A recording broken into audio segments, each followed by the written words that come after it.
On November 15th, Islam Makhachev will either prove that he is the greatest fighter of all time or will start his descent into the biggest coming up short story the UFC has ever seen. Let me explain why.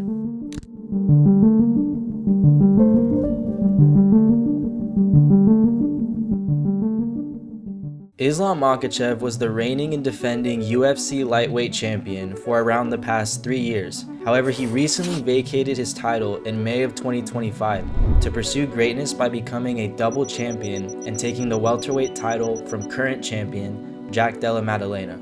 At this point in the MMA scene, Islam Makhachev is widely regarded as the UFC lightweight GOAT, which, at least in my opinion, is undisputed due to his insane record of wins in the UFC. He not only has fought the best of the best in the lightweight division during his reign, but has also taken out the GOAT of the featherweight division, Alexander Volkanovski, twice. Although Islam has proven that he is the best lightweight by far in the most recent years, his next fight against Jack Della Maddalena will send his career into only 3 possible directions.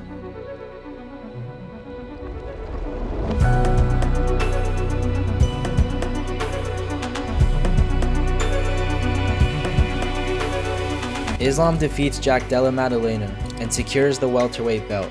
He will become double champion of the UFC and give, in my opinion, the greatest possible argument for the greatest fighter of all time. But how could one fight make him the best fighter to ever live?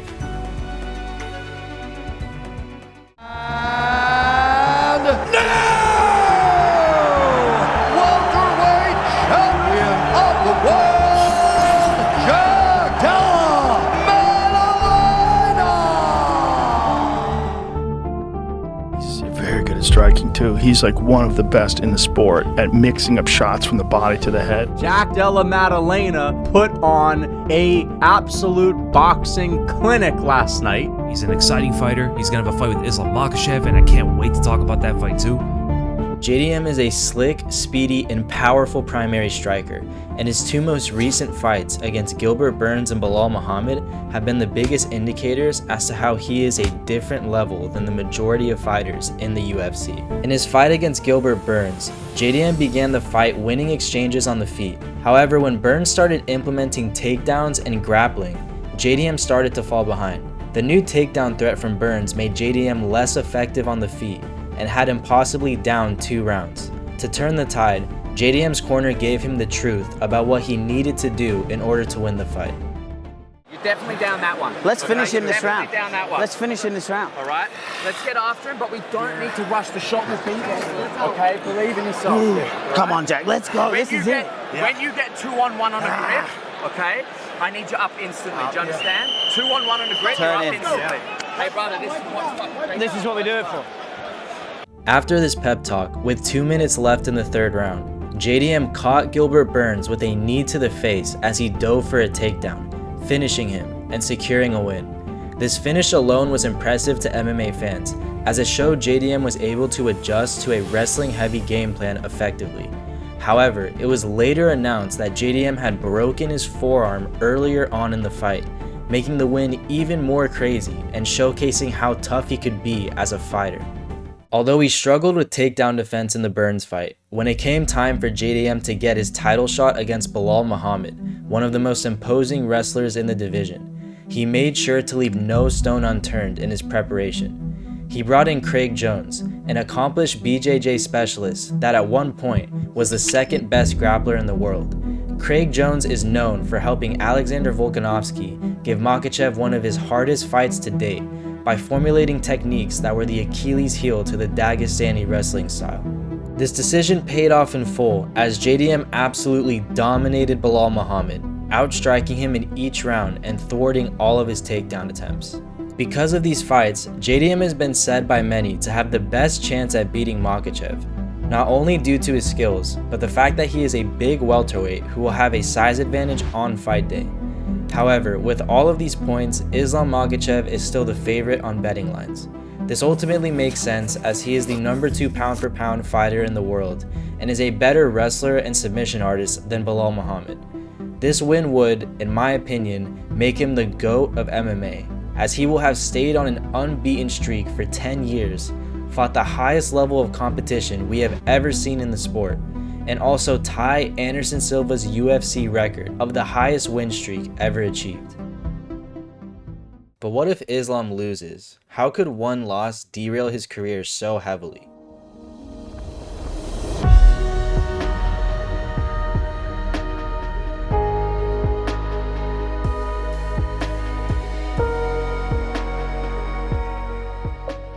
Well, if Islam loses this fight, he would have two possibilities for his career, which in reality show a not so bright future.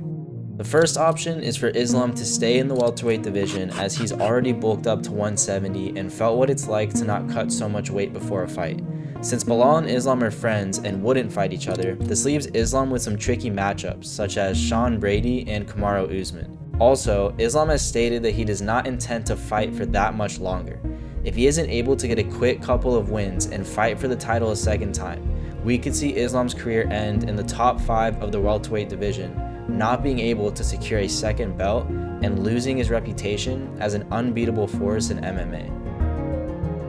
The second option is for Islam to move back down to the lightweight division and regain his title at 155 pounds.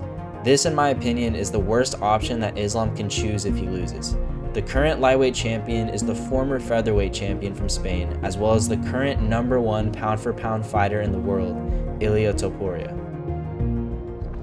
What Ilia does do is he touches you, and that's what Faraz Zahabi calls the touch of death. All of the potential matchups for Ilia Topuria. What an amazing fighter he is. Dude, how he slept Charles Oliveira was like, fuck, dude. Like, I knew Charles was gonna get slept, but I didn't think it was gonna be in that fashion. Ilia Topuria is saving the sport. Ilia Topuria is the greatest fighter I've ever seen in mixed martial arts. I'm not talking about like best resume ever right now.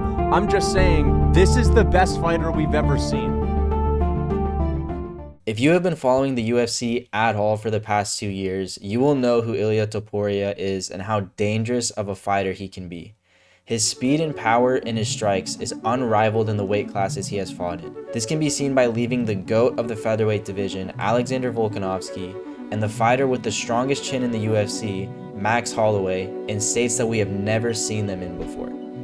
On top of all of this, he is one of the most well-balanced fighters in the UFC, which was proven when he put the most lethal grappler, Charles Oliveira, in a crucifix position, fully negating his grappling and disposing of him in just 2 minutes and 30 seconds.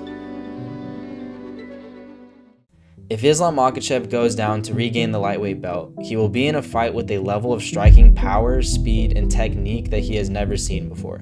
Add this on top of the fact that he will be cutting back down to 155 pounds after bulking up for welterweight, and his chances of winning the belt again are much more slim than many people realize. If Islam loses to Topuria, he will have lost 2 fights in a row, lost both of his chances to gain a belt, and have no real reason to continue fighting in MMA. These 3 paths are realistically the only ways I can see Islam's career going after the fight on November 15th. I think it is very rare that one title fight can have so much weight behind it, but it also speaks to the level of greatness Makhachev has already achieved. Since he has been so dominant, if he comes short of gaining the welterweight title, people will look at his career a lot differently. Of course, his career trajectory will only be tricky if he loses his fight against Jack Della Maddalena. Currently, he is the heavy betting favorite, and in my opinion, the highest skill fighter by far that JDM has ever seen. I've been going back and forth on who I think will win this fight, but honestly, I would have to say Makhachev going up a weight class, not being as drained, and being able to fight at a more natural weight for himself will allow him to be the best version we will ever see in the octagon. I'm going to be picking Islam Makhachev to win, but let me know in the comments what you guys think, and if you enjoyed this video, leave a like and subscribe.